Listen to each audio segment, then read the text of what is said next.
Paano kung sasabihin ko sa'yo na may isang bagay na libu-libo nang pinagkakatiwalaan ng bangko at ng buong bansa, na hanggang ngayon ginagamit pa rin proteksyon laban sa pagbagsak ng ekonomiya? Hindi ito cryptocurrency, hindi ito stocks, at hindi rin negosyo. Alam mo na kung ano ito. Ito ay ginto. Pero ang tanong, totoo bang protection ito sa inflation? O isa itong lumang paniniwala na hindi na applicable sa modernong panahon? Kaya sa video na to, sasagutin natin ang 5 katanungan tungkol sa ginto, na sigurado akong makakatulong sa iyo upang maintindihan mo kung bakit ang mayayamang tao sa mundo ay nagbibili pa rin ng gold hanggang ngayon. Pero bago muna ang lahat, kung baguhan ka pa lang sa channel ko, don't forget to subscribe. Salamat. 5 katanungan tungkol sa gold investment ngayon. Unang tanong, maganda bang backup ang ginto kapag may inflation? Ang sagot ay oo. Kadalasang ginagamit ang ginto bilang hedge ng inflation. Kapag tumataas ang presyo ng bilihin at humihina ang value ng pera, madalas tumataas ang value ng gold. Dahil limitado ang supply nito at hindi basta-basta napuproduce, nagiging store of value ito sa mahabang panahon. Sa madaling salita, habang ang pera ay nawawalan ng purchasing power, ang ginto kadalasang napapanatili ang halaga. Isipin mo na lang na ang pera ay parang ice cube. Kapag inilabas mo ito sa mainit na panahon like inflation, unti-unting natutunaw. Pero ang ginto ay parang bato. Kahit gaano kainit ang panahon, hindi basta-bastang nawawala. Hindi man ito pinapabilis ang yaman mo, pero pinoprotektahan ang value ng yaman mo. Pangalawang tanong, bakit sa libu-libo ng taon mahalagang asset ang ginto? Ang ginto ay mahalaga sa 3 dahilan. Una, limited supply, hindi madaling makukuha. Pangalawa, durability. Hindi ito kinakalawang o nasisira. At pangatlo, universal acceptance. Halos lahat ng bansa ay kinikilala ang value nito. Kaya kahit nagbago ang ekonomiya at teknolohiya, ang ginto ay isa sa mga nananatiling trusted na asset sa buong mundo. Isipin mo na ang pera ay parang electricity na dumadaloy. Madaling gamitin, mabilis ipasa, pero kapag nagkaroon ng problema sa system, tulad ng inflation or financial crisis, pwedeng mawala ang lakas nito. Pero ang ginto, isipin mo na parang power bank.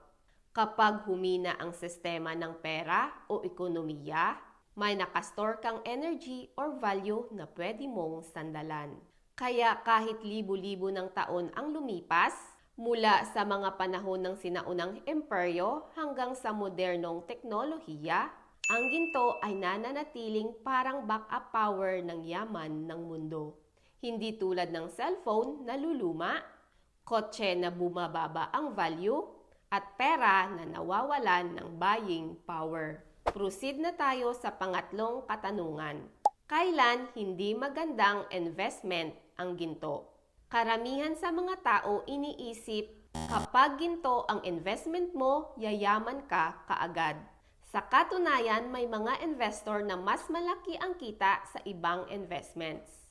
Habang ang ginto, halos hindi gumagalaw ang presyo. May mga panahon na mas mabilis lumago ang ibang assets, tulad ng negosyo, real estates, at stocks. Ang gold ay kadalasang wealth protection, hindi wealth multiplication. Kung ang goal mo ay mas mabilis na lumago ang pera mo, maaaring may mas magandang investment kaysa dito. Dahil isipin mo na ang gold ay parang seatbelt ng isang sasakyan. Hindi nito pinapabilis ang biyahe mo, pero pinoprotektahan ka kapag may aksidente. Sa madaling salita, ang gold ay hindi para sa paghahabol ng malaking kita, kundi sa pagprotekta kung anong meron ka na. Pero ito ang tanong na dapat mong sagutin bilang investor. Kung alam mong hindi ka pabibilisin ito sa pagyaman, bakit ang mayayaman mismo patuloy pa rin binibili ito hanggang sa ngayon? Dahil dito na pumapasok ang konsepto ng balance. Ginagamit nila ito bilang bahagi ng kanilang portfolio. Kung ilalagay mo lahat sa gold, mabagal ang growth. Pero kung wala ka namang gold, expose ka sa risk. Kaya dapat balanse lang. At bago tayo pumunta sa susunod na tanong, may isang katotohanan tungkol sa ginto na hindi alam ng karamihang investors. At kapag naintindihan mo ito, mas malinaw sa iyo kung bakit ang ibang tao ay naglalagay pa rin ng yaman sa ginto. Kaya ang pang-apat na tanong, kapag mawala ang internet, bangko at buong financial system, may value pa rin ba ang gold?